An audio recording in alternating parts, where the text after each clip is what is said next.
Beneath the grand marble halls of Coruscant's Senate, where crimson cloaks dazzled crowns and politics played its endless theater, there lay another world, Biss. This shadowed throne world thrummed with secrets. Cloning vats pulsed like arteries, citadels rose like mausoleums, and alchemical forges whispered old Sith incantations. Here, loyalty was not debated, it was designed. The world of Biss was Palpatine's hidden empire, a citadel of absolute control. Basically, Coruscant was a mask for the galaxy, but Biss was the Emperor's naked face. Think of it this way, if Coruscant was the play, Biss was the backstage, where the real power shifted props, penned scripts, and pulled unseen wires. It was here, in the heart of Shadow, that experiments too grotesque for the public eye were born. Among the ranks of Palpatine's chosen stood names whispered in awe and dread. The Crimson Royal Guards, silent sovereign protectors, and the black armored Shadow Guards. Each inspired terror, each symbolized unyielding loyalty. Yet beyond them loomed something stranger, something more grotesque, figures not chosen but manufactured. These were the Imperial Sentinels. Hulking giants sculpted by science and sorcery, designed not to think but to embody obedience itself. Here's the key. Every other guard was a man elevated through training, conditioning, or force aptitude. The Sentinels were projects, not people. Basically, they were envisioned as living statues, obedience given flesh, devotion hammered into bone. Their existence whispered a darker ambition. Guardians who would never falter because they were never truly alive. The Sentinels began not with birth, but with samples, tissue stock drawn from hidden vaults and fed into clandestine cloning chambers. Within glass wombs, their forms swelled to unnatural size. Chemicals drenched their gestation, crushing sparks of individuality, erasing imagination, and extinguishing the possibility of rebellion before it could flicker. From the very start, their minds were blanked, tools shaped, not lives nurtured. Basically, they were engineered to obey without hesitation, to move without question. Think of it this way. Where stormtroopers were broken down through indoctrination, the Sentinels were denied a self entirely. By the time they emerged from the vats, they were already shadows of men, hulking silhouettes awaiting orders that would fill their silence. Sith alchemy, once thought a relic of forgotten tombs, flared again in secret chambers. Under the direction of Sidious's adepts, the Sentinel's flesh was twisted and enlarged, bones stretched like forged iron, muscles swollen to grotesque proportions. The ancients had used such arts to spawn monsters, binding corruption into vessels that should never have lived. Now, in the age of the Empire, the same perverse craft reawakened. The rule of two had almost buried these rituals, with Bane scorning such crude experiments, yet Palpatine proved willing to indulge. Here's the key.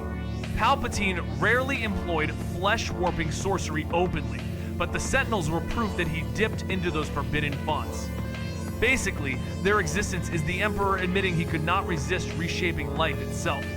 Where politics and deception built his throne, alchemy built his statues, hulking guardians standing as testaments to ancient nightmares revived in modern shadow.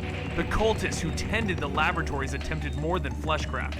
They sought bonds of mind to Hulk, bridges of thought between adept and sentinel. If the ritual succeeded, the Colossus became a living puppet, its will erased, its motions tied to its master's whims. If the bond fractured, the creature perished instantly, its existence snuffed out as though the galaxy itself rejected unfinished design. Think of it this way. If the tether didn't hold, the experiment didn't live. These attempts revealed the danger of sculpting bodies without anchoring their purpose. In chambers lit by violet flames, adepts whispered commands into vacant minds, testing whether statues could be breathed alive. Sometimes they walked, sometimes they crumbled. Either way, the Emperor pressed forward. Here's the key. Every sentinel that stood represented not just a guard, but a graveyard of failures, corpses erased for lacking perfect obedience. Whispers haunt the archives about the earliest generation. Rumor claimed they were cloned from Force-sensitive stock giants, born not only of chemistry, but of raw connection to the dark side. Their bodies radiated immense power, yet their minds cracked beneath the strain. Sensitivity clashed with suppression, creating abominations too unstable to command. These firstborn surged with fury, but their chaos made them uncontrollable, thrashing against the chains designed to bind them. Basically, it was too much power with no governor to restrain it. Here's the key. The stronger the dark current, the more violently it tore at the artificial dam. In their madness, they became warnings of excess, living proof that the Emperor's ambition could fracture even his own design. Later, generations were deliberately dulled, stripped of those dangerous sparks. Yet the memory of the unstable hulks lingered, shadows of what might have been an army of Force-born statues that even Sidious himself could not fully leash. Later generations of Sentinels bore none of the furious brilliance of their unstable predecessors. Where once dark sparks of Force potential had driven them into uncontrollable madness, the next batches were trimmed, refined, not upward, but downward. Force flickers were excised, instincts muted, edges filed until only husks remained. What emerged were giants with strength intact but ambition-erased bodies, capable of crushing steel but minds incapable of conceiving rebellion. They were, in every sense, living blanks sculpted for obedience. Here's the key. Power was deliberately traded for control. Basically, Palpatine chose dull certainty over brilliant chaos, preferring a predictable wall of flesh over the risk of an unchained monster. Think of it this way. The strongest flame burns too fast, but a cold ember lasts as long as you command it. The Sentinels became that ember, dimmed but loyal, terrifying in bulk, hollow in essence. When the giants emerged from the vats, they were clothed in deception. Cloaks of deep reddish purple hung heavy across their shoulders, embroidered with golden designs that suggested regality rather than monstrosity. Beneath, battle armor bore the strain of manufactured muscle, plates locking down every contour of warped flesh. Their helms concealed all humanity, leaving only the eerie glow of red eyes burning through the void. No skin was ever seen, no face revealed. They stood as walking mausoleums, armored tombs hiding the grotesque alchemy within. Think of them as mausoleums that walked statues shaped for ceremony but waited for war. Here's the key. Beauty disguised blasphemy. Cloaks and crests softened what was, in truth, a laboratory's perversion made flesh. Basically, their armor wasn't just defense, it was camouflage for horror, turning grotesque guardians into symbols of imperial majesty. The Sentinel's size demanded instruments to match. Massive vibroaxes, as long as a speeder is wide, were their signature blades meant to cleave not just men, but morale. Blasters were carried like sidearms, though their heft would stagger ordinary soldiers. Their hands, thick as durasteel clamps, were trained to break bone, to hurl opponents across halls, to tear down bulkheads if ordered. Even beasts bent beneath their weight, for they were trained in martial arts and in riding creatures few dared to tame. Basically, if it moved, a Sentinel could carry it, crush it, or drive it. Think of it this way. They weren't armed, they were armories in themselves. Here's the key. Weapons weren't tools for them, but extensions of their engineered scale. Every strike was less combat than catastrophe, the inevitable crash of a walking fortress. They were not chapel pieces set to gather dust in silent sanctuaries. The Sentinels walked the arteries of Biss itself, dark cloning halls, treasure vaults, the citadel where the Emperor's reborn body waited. Their titanic frames turned corridors into funeral aisles, every step like a tolling bell of inevitability. Silence was their language, and in that silence, every adept and servant felt reduced, diminished beneath those faceless helms. Here's the key. These guards were stationed only where failure was unthinkable. Their presence was a living seal, a reminder that the Emperor's secrets were not only hidden, but actively defended by creatures with no hesitation, no weakness, no inner life to exploit.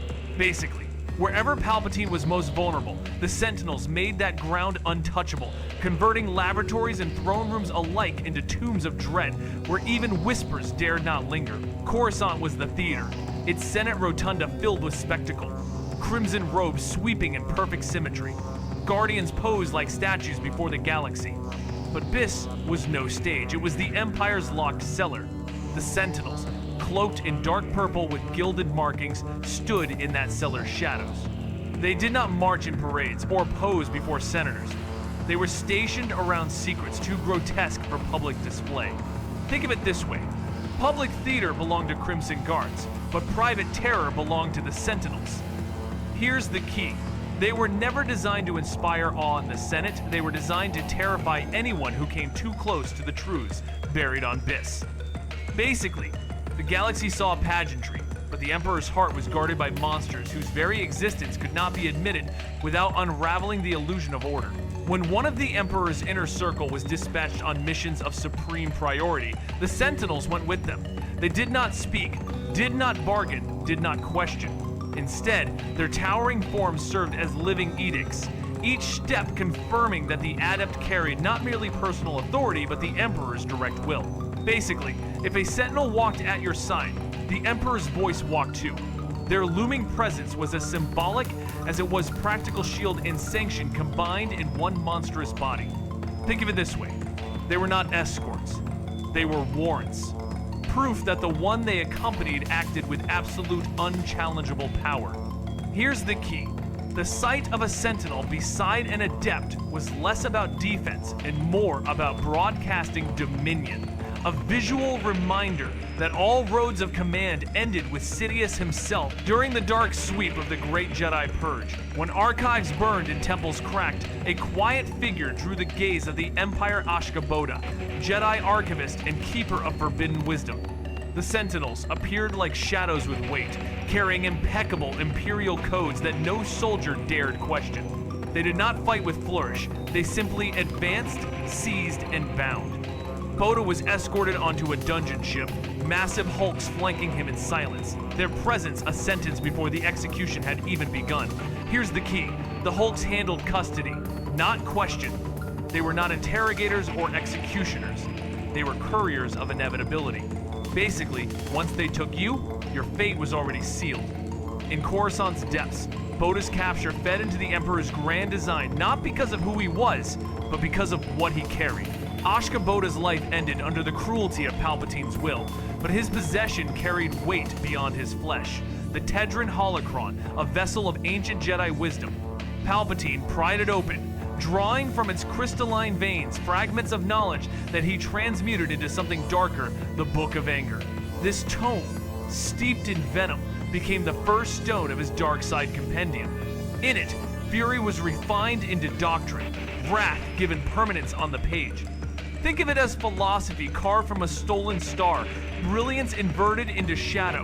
Here's the key. The Sentinels were directly linked to this creation. By delivering Ashkaboda intact with his holocron, they secured the material foundation for one of the most infamous texts in Sith history. Basically, without the grotesque escorts of Biss, the Emperor's compendium might have been a fragment, not a foundation. As the early Empire solidified, experiments in power spread even to the stars. Above Biss, the Golan defense platform brooded over a secret endeavor, the Sarlacc Project, a super star destroyer prototype. There, first-generation Sentinels kept vigil. They stalked the echoing docking bay 616, their colossal silhouettes towering over technicians and prisoners alike. When Alderaanian resistance agents infiltrated the platform, they encountered the Sentinels firsthand and learned what terrible proof they offered. Steel corridors became slaughterhouses when these hulks moved, their vibroaxes and sheer weight cutting through resistance as if fate itself demanded submission. Basically, they were the last door you should ever open, the guardians behind whom no rescue could reach. Here's the key. These were not ceremonial guardians, but living barricades sealing Palpatine's most ambitious war machines. Think of it this way. The Sarlacc Project was the mouth, but the Sentinels were the teeth. By 2 BBY, rare glimpses of the Sentinels flickered into the wider galaxy. They were seen escorting prisoners or appearing briefly in transit, but their faceless silence birthed a storm of rumor. Courtiers whispered conflicting tales. Some claimed they were cyborgs, their humanity carved out and replaced by wires. Others swore they were droids, empty shells marching under false cloaks. A darker whisper suggested they were once rebels, broken and reshaped as punishment, paraded as warnings to those who might defy the Emperor. Still others spoke of giants enslaved by Palpatine, chained forever into servitude. Here's the key. Secrecy breeds legends faster than truth marches. Basically, the less the galaxy understood, the more monstrous these creatures became in the imagination. Think of it this way. They didn't need to be seen often. They needed only to be doubted. Their mystery feeding an empire of fear. Around rebel campfires and in mess tents far from the core, ghost stories spread. Tales of faceless titans walking at the Emperor's heel. Silent giants who never spoke, never tired, never faltered. Veterans who had brushed against Imperial strongholds swore they saw glowing red eyes watching from shadowed corridors, their size dwarfing stormtroopers, their silence more unsettling than Inquisitor's sermons. The Sentinels became myths, told as warnings to fresh recruits, woven into the fabric of fear that surrounded Palpatine's reign. Think of it this way: morale fears what it cannot picture clearly. Basically, the more vague the Sentinel became, the more power it carried. Here's the key. The Rebellion could quantify stormtroopers, TIEs, even Death Stars, but the Sentinels lingered in rumor, an enemy unseen yet never forgotten. 10 years after Yavin, Palpatine returned to Biss, reborn in cloned flesh, and his hidden throne world blazed openly as the heart of the Dark Empire. Operation Shadowhand tore open gates that had long been locked, and the Sentinels, once shrouded, now marched in daylight across the dust-colored streets of Biss. Hulking, silent, wrapped in cloaks of blood-dark purple, they patrolled cloning facilities, dungeon ships, and the Emperor's citadel without disguise. Basically, the Secret Guard became the visible threat. Here's the key. What had been rumor and shadow now became daily terror for those within Palpatine's domain. Think of it this way. The monsters whispered about in mess halls now stood in public squares, proof that the Emperor's grotesque experiments were not only real but essential to his reborn dominion. The Sentinels walked in endless patterns around the Emperor's citadel, their heavy footfalls marking a rhythm of tread across Biss. They watched the clone cradles, where Palpatine's reborn bodies lay submerged, their eyeless stares turned toward the very vessels of his immortality. Dungeon ships moored in orbit carried prisoners whose fates were sealed, and the Sentinels boarded them too, towering shadows of inevitability. Their presence was not decorative, it was decisive, ensuring no hand but the Emperor's would ever tamper with the fragile bridge between death and rebirth. Here's the key. Where a clone body slept, a Sentinel did not. Basically, they were the unsleeping guardians of continuity itself, turning corridors and hangars into processions of fear. Think of it this way. If Palpatine's soul was the flame, they were the stone lanterns built to shield it from every wind. In that perilous season of the Dark Empire, when Luke Skywalker bent to the Emperor's will, his corruption bore a grotesque fruit. Under Sidious's guidance, Luke bred 2 Sentinels of his own, towering escorts that flanked him like iron shadows. Once a symbol of hope, he became, for a season, the Commissioner of Abominations, proof that even the brightest star could cast a long shadow when bent. Basically, even light can be made to cast a long, dark shadow. Here's the key. Luke's creation of Sentinels showed just how deeply Palpatine could twist the will of a hero. Think of it this way. The moment Luke walked flanked by those Hulks, the Rebellion's nightmare wasn't just losing him, it was seeing him turned into another architect of monstrosities. Within the clone labs, where tanks of embryonic flesh pulse like grotesque jewels, Han Solo, Leia Organa, and C-3PO intruded to rescue their friend. The Sentinels struck with predictable inevitability. One giant seized Han with crushing force, its red eyes burning like furnace coals beneath the helm. Leia ignited her lightsaber, slicing through the Hulk's massive hand. Flesh and armor fell in a single stroke, yet no scream emerged, only silence, only duty until ruin. Think of it this way. Pain requires a self. They were built without one. Basically, the Sentinel fought until it could fight no more. Not from agony, but from structural collapse. Here's the key. The grotesque guardians embodied loyalty so complete that even mutilation could not break their pattern. They were machines of flesh, statues animated, whose silence was their final defiance. The Sentinels did not merely fight, they embodied denial itself. Standing twice the height of any soldier, they moved like living walls, their hulking silhouettes bending space to their command. Doors obeyed their passage, crowds parted as tides retreat from cliffs, and even seasoned officers lowered their gaze beneath the weight of their presence. In every hall they patrolled, intimidation was not an accident, but the doctrine written in their very flesh. Here's the key. Intimidation is a strategy, not an accident. Basically, the Sentinels were engineered to overwhelm without lifting a weapon their size, and silence, doing more to crush resistance than blasters ever could. Think of it this way. To see one was to understand instantly that no path forward existed without the Emperor's consent. Their stature was not spectacle. It was submission sculpted into flesh. Rumors wound through the adepts' abyss like serpents of fire. The Sentinels' red lenses were not their own. It was whispered that Sith masters could look through those eyes, wearing the hulks like masks, seeing what they saw, commanding what they touched. To face a Sentinel was, perhaps, to face not the mindless giant before you, but the distant gaze of an unseen master. Basically, the Sentinel was a remote body with a heartbeat. Here's the key. This was not merely surveillance, but extension. The stretching of authority across flesh and distance alike. Think of it this way. Each Hulk could be a puppet. Its glowing eyes, windows into which Sidious himself might lead. Whether rumor or truth, the belief alone deepened the terror. The idea that a faceless giant might carry not its own will, but the Emperor's direct gaze. Later generations radiated corruption like furnaces leaking heat, their bodies steeped in the dark side without wielding it as a blade. They were force-touched, not force-trained, vessels infused but never taught. This made them storms in bottles, swelling with currents they could not command. To stand near them was to feel dread prickle on the skin, an unease that could not be named, as if the air itself was saturated with wrongness. Think of it like standing near a reactor. You feel the power, you don't pilot it. Basically, the Sentinels embodied what it meant to be altered by the Force without ever mastering it. Here's the key. Their very presence was a warning. Palpatine had bent even the Force into grotesque vessels, not for skill, but for obedience. They did not channel its depths, they leaked its corruption. From the mercenary Sun Guards of Thyrsis to the crimson-clad Royal Guard, from the Force-touched Shadow Guards with their lightsaber pikes to the Sovereign Protectors who stood closest to the Emperor, every rung of Palpatine's hierarchy of Guardians was a refinement of loyalty and skill. Each step was designed to narrow ambition, erase doubt, and perfect service. To ascend was not to grow more visible, but to vanish further into the shadows of his will. Here's the key. Ascension meant becoming less visible and more deadly.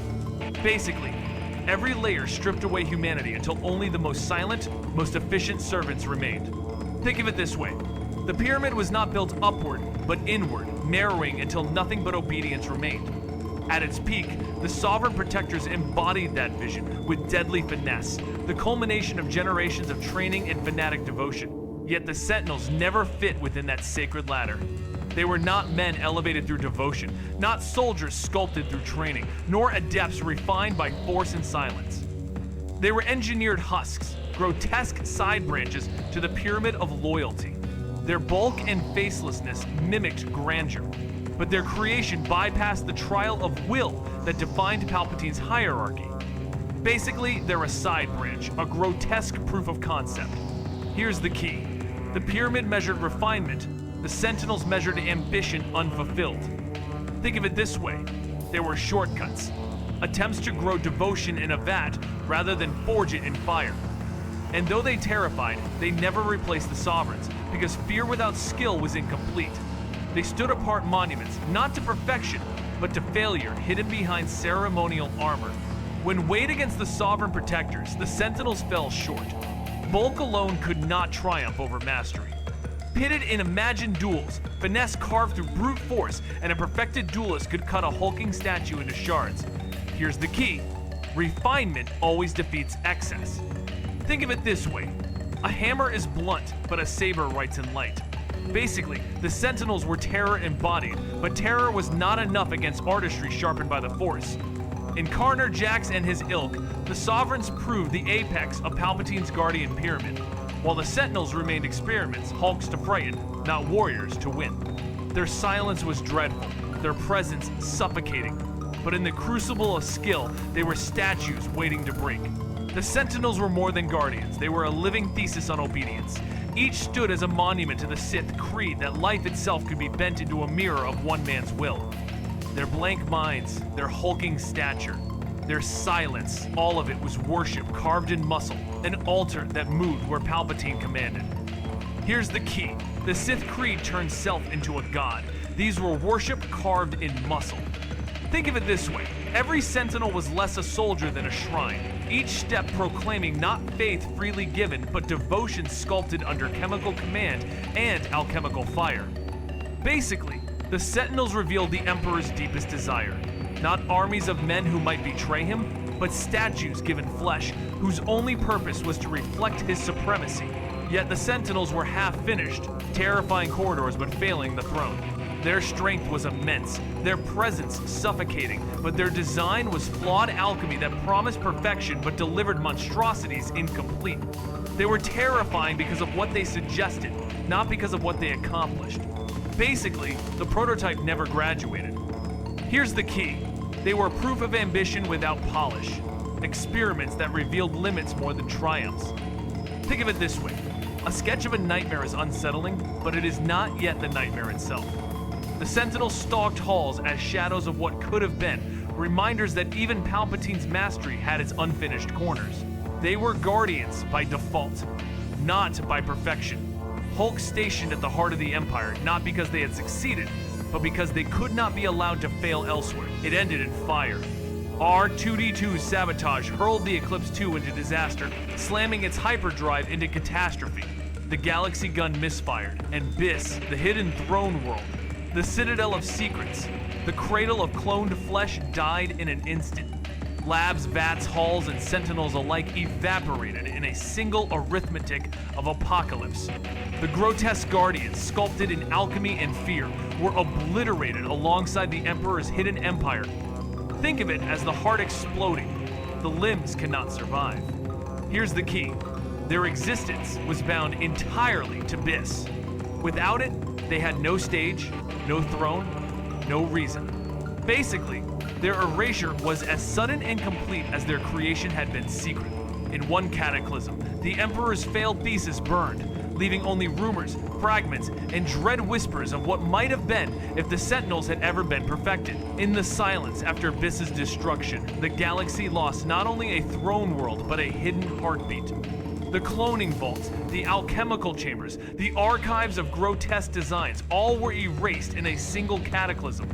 With them, the Sentinels' lineage ended, their half-complete experiment sealed forever. No vats remained to birth new husks, no citadel to house them, no adepts to whisper into their hollow minds. They were gone, not by gradual fading, but by sudden obliteration. Here's the key. Destroy the factory, end the product. Basically, their existence was never self-sustaining. It was tethered to Palpatine's secret empire. Think of it this way. When the heart is crushed, the limbs cannot move. The Sentinels became echoes. Their silence deepened into absence, leaving only fragments of rumor to haunt the edges of history. Even as Biss vanished in fire, the galaxy still saw the crimson veils of the Emperor's public guards.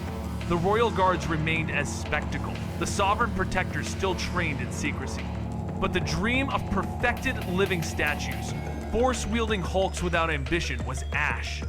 The experiment that had promised to eclipse all guardians was gone, leaving only the polished hierarchy of men shaped by training, devotion, and will.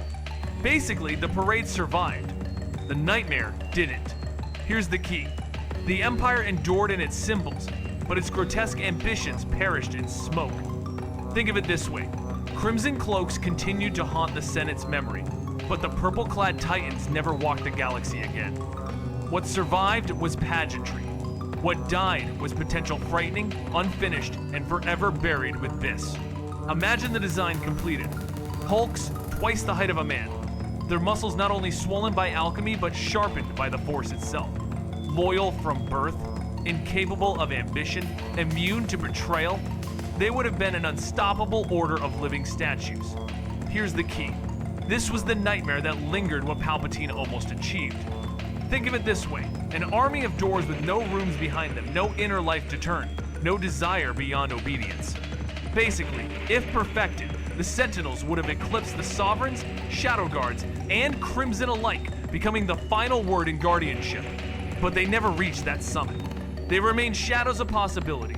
Warnings that power pursued without balance breeds only monstrosity. Their failure was mercy. Their incompletion, the galaxy's reprieve from an army of obedient titans. The Sentinels marked the frontier of Palpatine's genius, the boundary where vision crashed into the unyielding stone of soul. Alchemy and cloning could sculpt bodies, enlarge muscle, strip away will, and weave silence into flesh. Yet even for Sidious, there were limits to what could be erased or commanded. Their half-finished nature whispered of ambition stretched too far, proof that not all mysteries bend to domination. Here's the key. You can sculpt flesh. Will is a harder stone. Basically, the Sentinels existed as monuments not only to Palpatine's power but to his failure, hulks that revealed the stubbornness of life itself. Think of it this way. They were towering mirrors, showing that even emperors cannot write new laws for the essence of being. Their terror came not from action but from facelessness. No eyes to plead with, no mouths to curse or beg, only a blank mask that forced onlookers to confront themselves. In their silence, people projected their own fear, their own guilt, their own dread. Until the hulks became more than flesh, they became reflections of nightmare. Basically, you can't argue with a wall. Here's the key. A faceless enemy becomes whatever horror the mind paints upon it. Think of it this way. Every glance at a Sentinel's helm was a glance into one's own fears, returned cold and magnified. They were less soldiers than psychological weapons, statues that walked and turned every corridor into a hall of mirrors. The grotesque truth of their origins could not be left naked. Golden filigree was woven into their cloaks. Regal embroidery traced the fabric that hung heavy across armored shoulders. Beneath, their flesh-warped forms were hidden by plate and helm, by ceremony that suggested majesty instead of monstrosity. Beauty was a veil draped over blasphemy. Think of it as a cathedral built over a reactor splendor covering danger, grandeur concealing grotesque truth. Basically, their pageantry was camouflage, disguising experiments in alchemy as symbols of imperial majesty. Here's the key. The Sentinels' horror was softened into reverence, their deformity concealed behind gold-threaded dignity. To see them was to bow before magnificence, never realizing you knelt before unfinished monsters. They moved prisoners like chess pieces across a galactic board. They ferried artifacts like relic bearers through starless corridors. They stood in halls where the fate of fleets, Jedi, and empires was drafted. The Sentinels were not parade guardians, they were logistics made flesh, the assurance that what the Emperor wanted transported, delivered, or secured would arrive unbroken. Here's the key. Logistics win empires. Sentinels made logistics absolute. Basically, their very presence in chains and vaults turned every transfer into a ritual of inevitability. Think of it this way. They weren't guards of treasure alone, but of process itself, guardians of motion, of custody, of secrets sliding silently from battlefield to throne. One captive librarian became a hinge of history. Ashka Bodo was seized, not merely for rebellion, but because within his keeping rested the Tedran holocron, a vessel of ancient wisdom. The Sentinels bore him without hesitation, placing holocron a captive into the Emperor's hands. From those crystalline veins, Sidious carved the Book of Anger, the first stone of his dark compendium. Basically, a book can sharpen a blade. Here's the key. Palpatine's greatest writings, the venom of his philosophy, owed their birth to the mute obedience of hulking escorts. Think of it this way. The Sentinels delivered not only prisoners, but the ink with which the Emperor wrote his empire's soul. When Biss died, the Sentinels perished, but myths survived. In taverns and war camps, they became revenants, cyborg hulks, enslaved giants, rebels punished into grotesques. Some whispered they were droids, others that they were half-forged Sith. The truth is colder, engineered men who never had the chance to be. Basically, legends linger because silence breeds invention. Here's the key. Myth is the ember after the house burns. Think of it this way. The Sentinels' destruction erased their bodies, but imagination rebuilt them in 100 forms, each more terrible than the last. They became shadows of shadows, feared not for what they did, but for what people could picture them doing in the dark. The Imperial Sentinels endure as negative space, a silhouette carved from what might have been. They are the Empire's most honest monument, an unfinished statue to obedience, hulks that show not triumph but limitation.